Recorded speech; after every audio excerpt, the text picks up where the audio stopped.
Good morning. As a fluid moves such that its speed and/or height above the Earth's surface changes, the pressure in the fluid also changes. This was first worked out during the 18th century by French physicist Daniel Bernoulli and is now known as Bernoulli's principle. Today we are going to derive Bernoulli's principle. Next time we are going to do a bunch of demonstrations of Bernoulli's principle. Flippin' physics. To derive Bernoulli's principle, let's start by considering the flow of an ideal fluid through a long pipe, which changes in both diameter and height. Realize the pipe extends to the left and right of what we are showing in the illustration. We are just showing a small section of the pipe. And remember that in ideal fluid flow, the fluid is incompressible and non-viscous, and the fluid flow is laminar and irrotational. Now, let's identify the two planes which form the ends of the volume of fluid which is in our system, plane 1 and plane 2, and the fluid in our system is in blue. The cross-sectional area of each plane is area capital A. In our example, the cross-sectional area of each plane is circular, however, it could be pretty much any shape. During change in time delta t, our system flows to the right through displacements Δx₁ and Δx₂.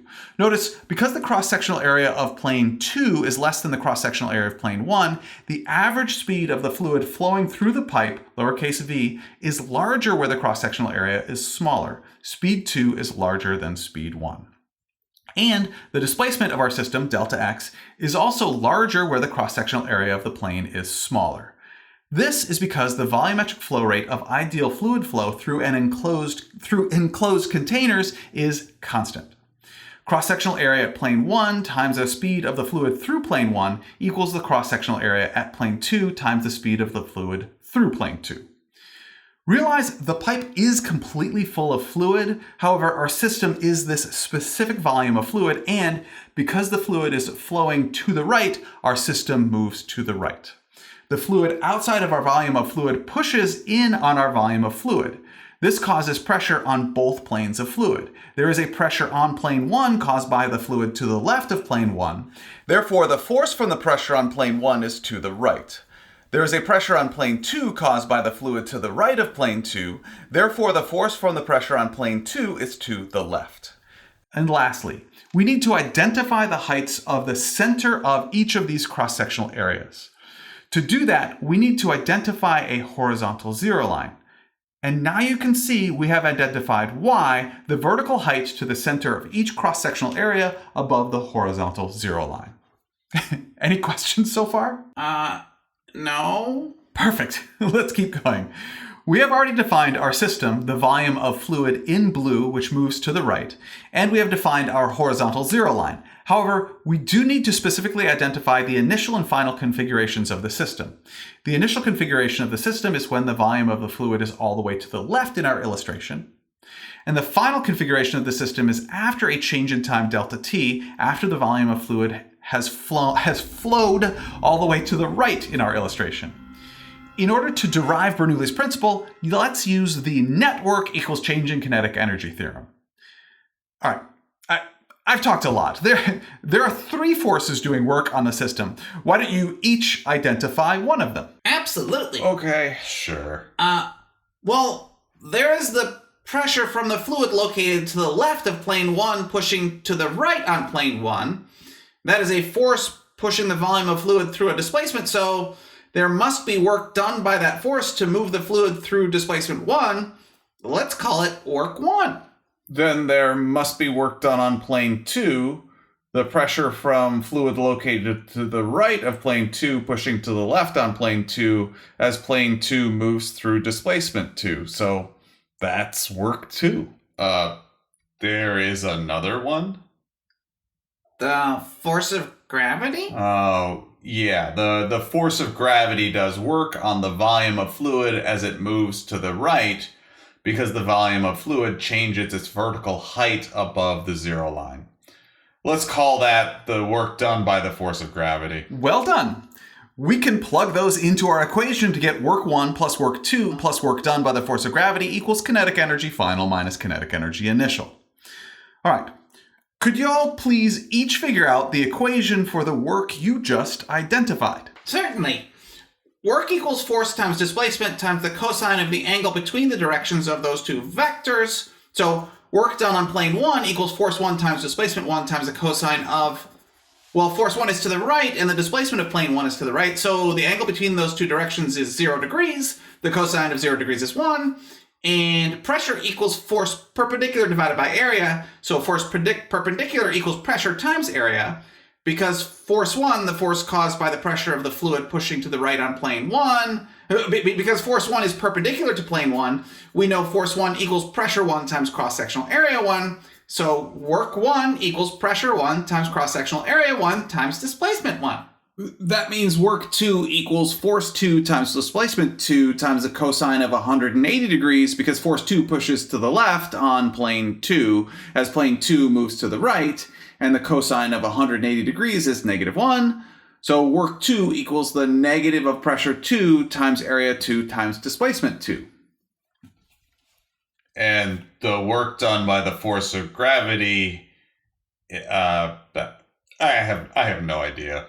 Yeah, sorry. You're right. Though the work done by the force of gravity on our volume of fluid is a bit more challenging to work out. Here goes. Start by watching our volume of fluid flow from the initial configuration to the final configuration of the system. First off, realize the volume of the fluid in the curved section of the pipe, which I have made green in our illustration, does not change between the initial and final configurations of the system.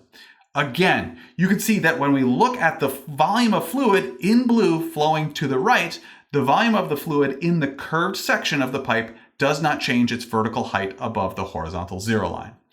The only volume of fluid which changes vertical height above the horizontal zero line is the red cylinder of fluid which passes through plane 1 during time delta t. Essentially, what happens here is that the red cylinder of fluid is moved to become the pink cylinder of fluid which passes through plane 2 during time delta t. As far as changes in vertical height above the horizontal zero line, that is all that changes.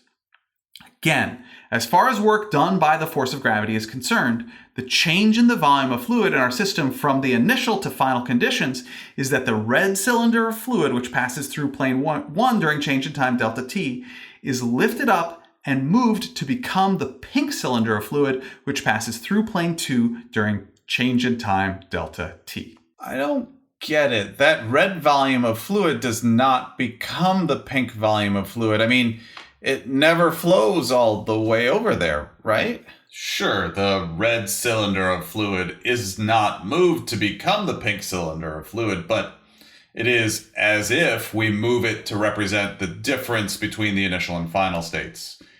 We would not be able to tell a difference between the entire blue volume of fluid moving or the green portion staying still while the red cylinder becomes the pink cylinder. Okay, sure. All right, to visualize those two volumes, let's put both of them in our illustration with the volume through plane 1 in red and the volume through plane 2 in pink. In a previous lesson, we showed that because the force of gravity is a conservative force, the work done by the force of gravity is independent of the path taken. In other words, the work done by the force of gravity on the volume of fluid in our system is the work done by the force of gravity as the red volume of fluid moves up a vertical distance delta y to become the pink volume of fluid. That means the work done by the force of gravity on our volume of fluid equals the force of gravity times delta y times the cosine of the angle between the force of gravity and delta y. Force of gravity equals mass times gravitational field strength. The change in vertical position, delta y, is y2 minus y1. And the angle between the downward force of gravity and the upward change in vertical position is 180 degrees. So the work done by the force of gravity on the volume of fluid, which is our system, is the negative of the mass of the volume of fluid times the gravitational field strength times the quantity, vertical height of the center of cross-sectional area 2 minus the vertical height of the center of cross-sectional area 1.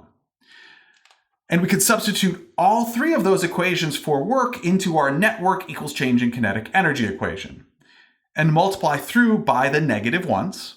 And I'm not going to read that equation. We've already talked about every variable in that. Now let's look at the right-hand side of the equation, the change in kinetic energy of the system.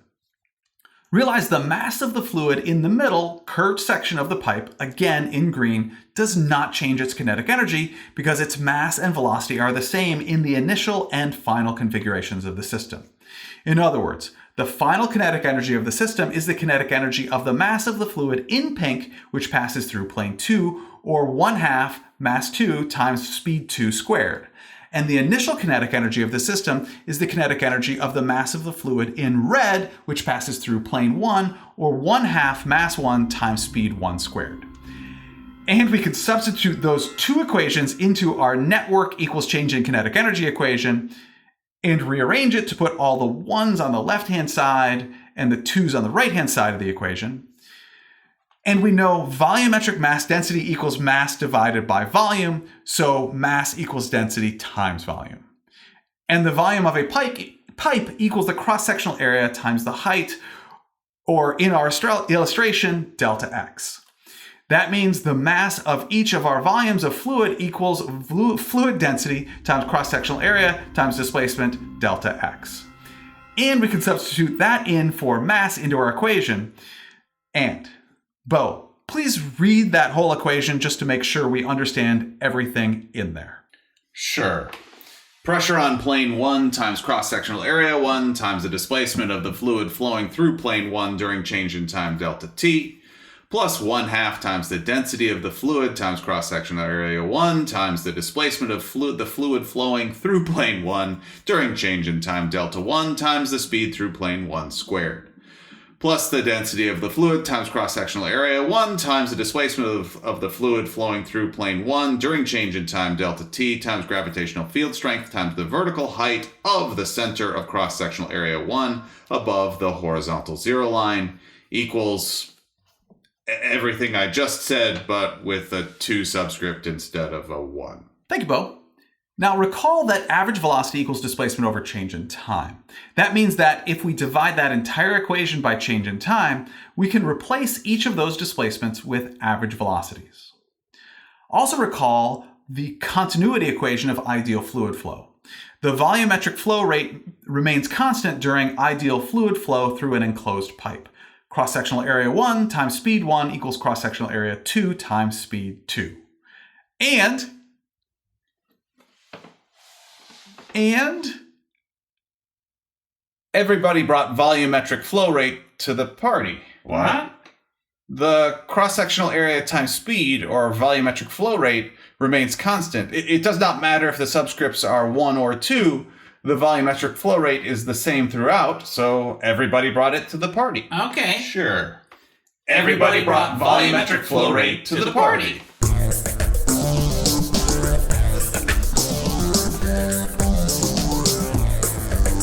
Everybody brought mass.